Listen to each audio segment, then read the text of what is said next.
Hello everybody, welcome back to my channel, and this time we are going to have our holiday in Penang. As a local and tourist, I've been in Penang multiple times and lived there for 4 years.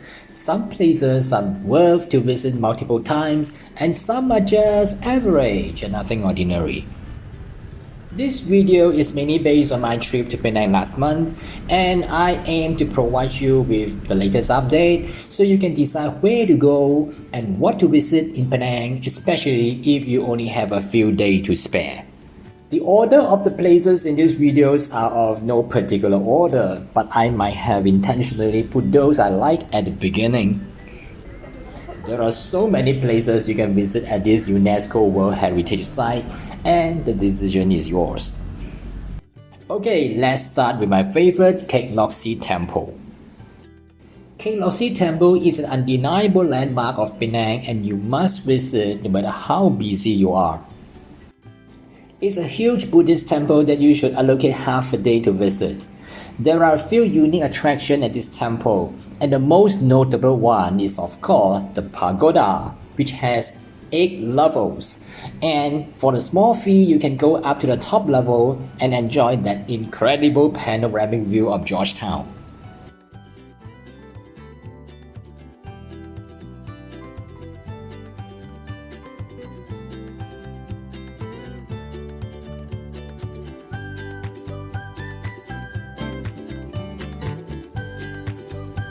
Another attraction is a huge Guan Yin statue.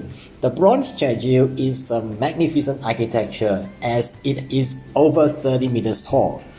There is an inclined lift service to reach the Guan Yin statue, which is located at one of the highest points of the temple.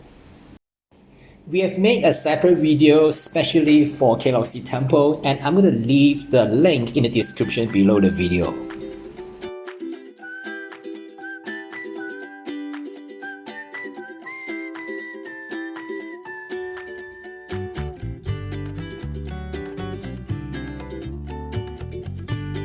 Number 2 is Penang Hill, which is also called Bukit Bendera.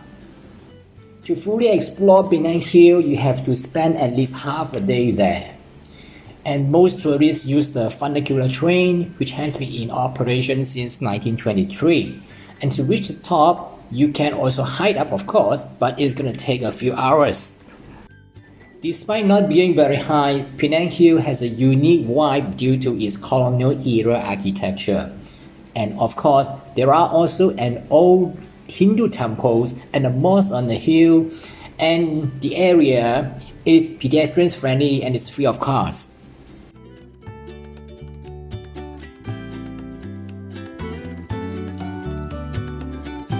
The Habitants is a popular natural exploration center of Penang Hill.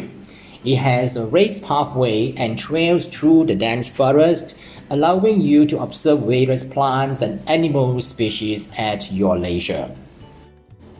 The Curtin Crest Treetop Walk is a must-visit place, which offering a breathtaking view of the surrounding scenery from the highest point of Penang Island. And another attraction is a Lango Way Canopy Walk, which is 40 meters above the ground and more than 100 meters long. There are also eateries offering local food and also include a David Brown's restaurant, which is the highest garden restaurant in Penang. We have made a video just for Penang Hill, and I'm going to leave the link in the description below the video.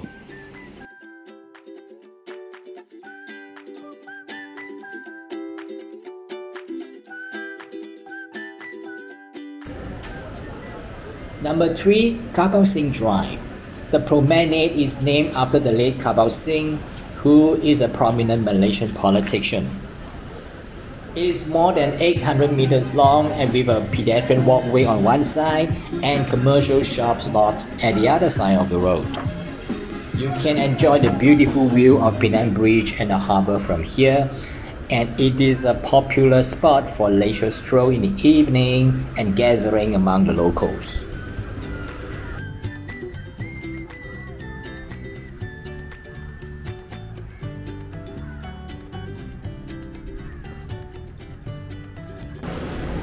It is also a perfect place to find food.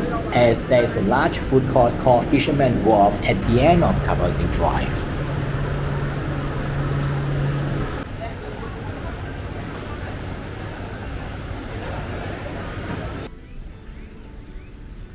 The Esplanade is Penang's prominent seafront.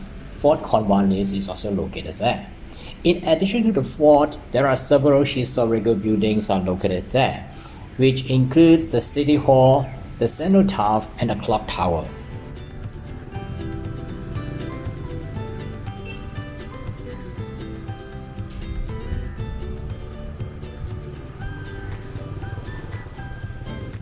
There are a few places to visit Penang, including the Fort Cornwallis, the Mural Arts, the Food Museum, and the Clan Jetties. They are all within walking distance from the Esplanade. The next one is Fort Cornwallis, which is the largest standing fort in Malaysia. The fort was built in 1786 by Captain Francis Light, who first landed in Penang. The fort is approximately 10 feet tall and is designed like a star shape. It has several architecture features, which include some cannons, statues of Francis Light itself, the chapel, and the lighthouse.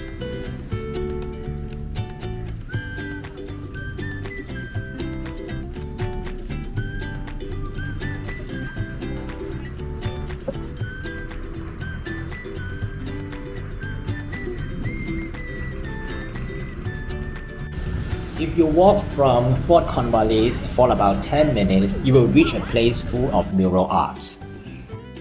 One of the most well-known and widely spread on the internet is of course the mural art of the bicycle. However, I've seen many different mural arts at different places and I find that it is actually quite common. So what really intrigued me in this area was not the mural art but the traditional architecture. It was quite delightful and interesting to watch.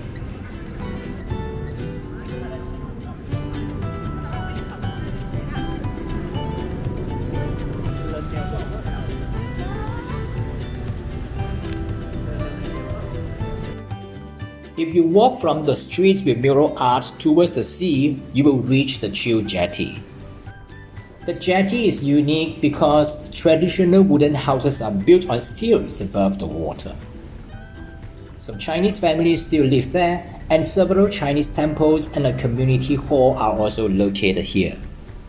If you walk to the end of the jetty, you'll be treated with a breathtaking vistas of the surrounding sea and the Penang Bridge. 哦，桥头一见庙，你们这边也是有吧？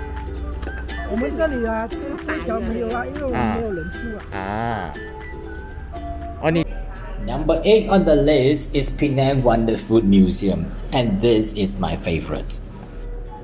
The museum features photos and 3D structures showcasing different types of Malaysian food. It highlights our country's diverse cuisine, including Malay food, Chinese, and Indian. It also displays street food scenes that perfectly capture the bustling atmosphere of downtown Georgetown. It also has larger-than-real food reproductions, making it a great place to take Instagram-worthy photos that could even go viral. You can also find mock-ups of food stores where you can take pictures, and some food props are interactive, so you can pick them up for the photo.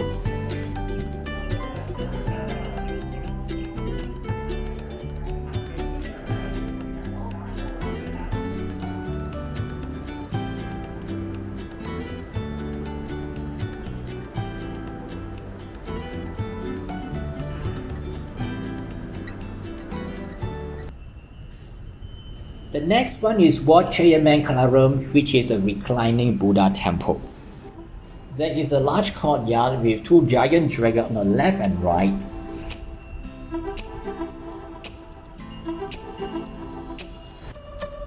And inside the hall, you will see the statue of the Reclining Buddha, which almost fills the entire space from left to right. The temple is renowned for its impressive gold-plated reclining Buddha, which is 32 meters long and is one of the longest reclining Buddha statues in the world. The hall also features various mythical elements and multiple smaller Buddha statues in different poses.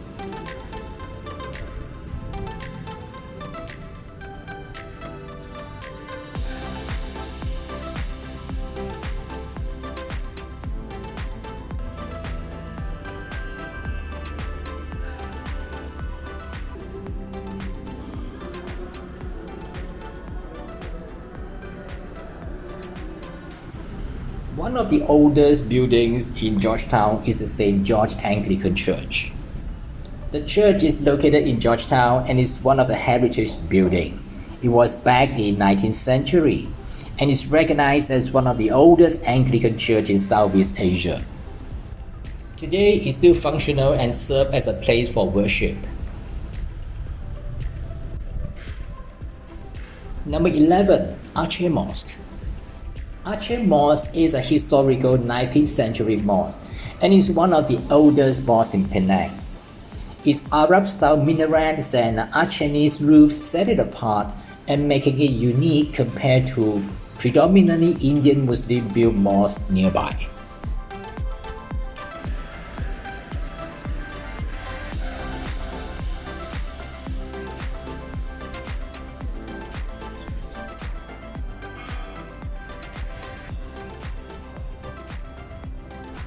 Then in the evening, we will at Gurney Drive.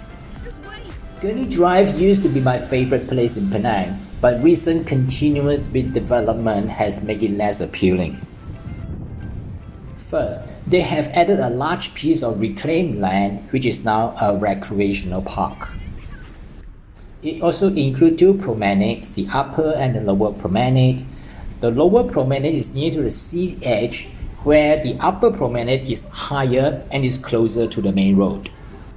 It has a few pathways now. You can use it as jogging track and for bicycle lanes. There are also a few family entertainment areas which includes a circular red color long slide for kids and a roller skate area. However, the ongoing construction hasn't been completed yet and is only half done.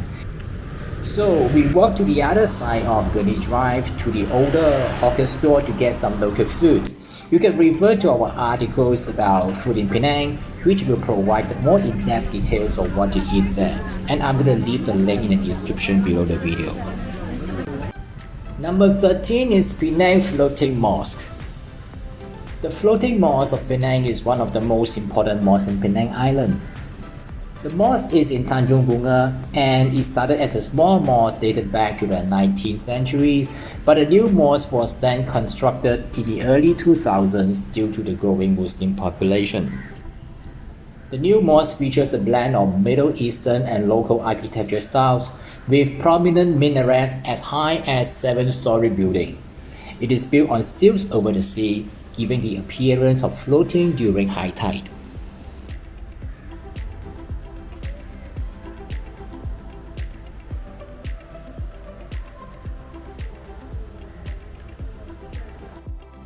And Penang National Park is near Telok Pahang. We visited this place 2 years ago and has a fantastic experience we want to share. You can watch the full videos we have made and I'm gonna leave the link in the description below video too. The park is a hidden gem in Penang, featuring beautiful beaches and moderately challenging jungle tracks.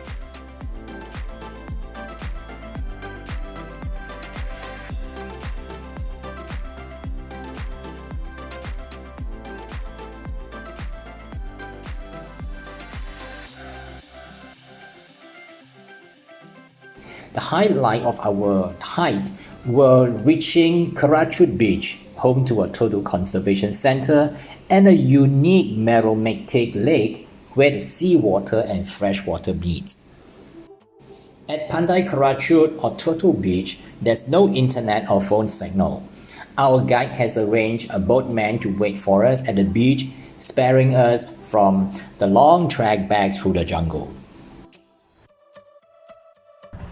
Batu Ferringhi Beach.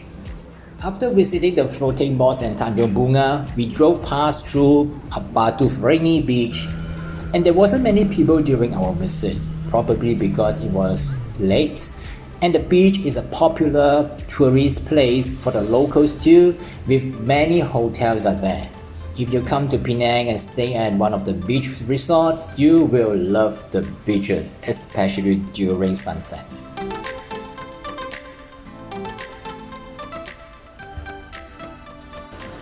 The tropical fruit farm is at Telok Bahang. It is a popular agro-tourism destination. It houses more than 200 species of fruit worldwide.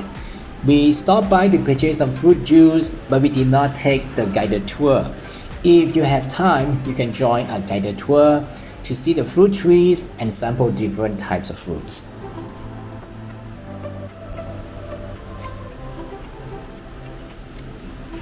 There are two places during our round island trip we didn't visit. The first one is Escape Theme Park, and the second one is the Penang Butterfly Farm. We didn't enter this time because we just wanted to drive around the island. The last stop of our round island trip was the Snake Temple in Bayan Lepas. I was here 40 years ago and still vividly remember seeing the snakes coiled around the burning incense. However, I was slightly disappointed this time as I saw no snakes. According to the signboard, many snakes are in the trees and tourists are warned not to touch them. We tried hard to spot one, but we had no luck today.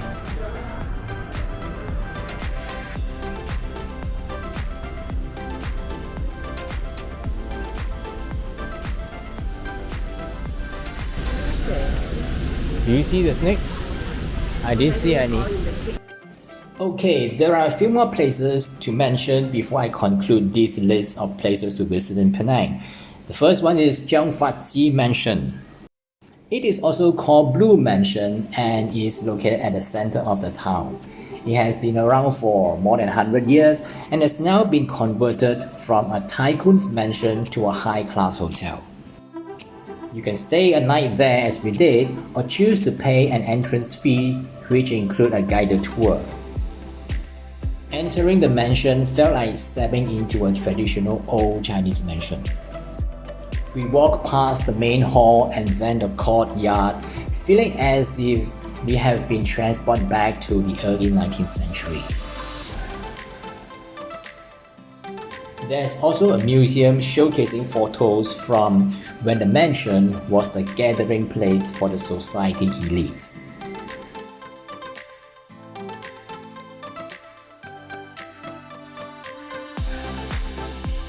The next one, Botanical Garden. Due to time constraints, I couldn't explore the entire garden, but I do enjoy the peaceful environment and the large greenery. It is quite big, but with well-defined walkways, so making navigating easily without the fear of getting lost. As you can understand, it is quite big and it takes about 40 to 60 minutes to complete a full circuit with continued walking. The garden is huge, covers approximately 30 hectares and has various unique plant collection.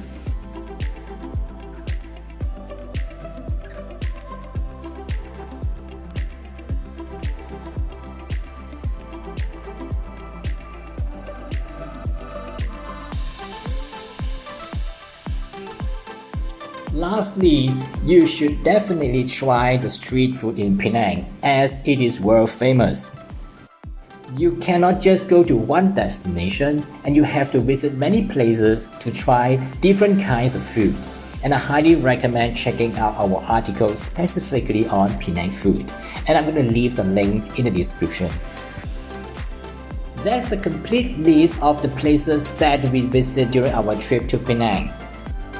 Have you been to any of these places? Which one are you planning to visit on your next trip? Let me know in the comment below. That's all for today's video, and please subscribe to our channel so that we can inform you firsthand whenever we have any new videos uploaded. Thanks for watching, and I'll see you in the next video.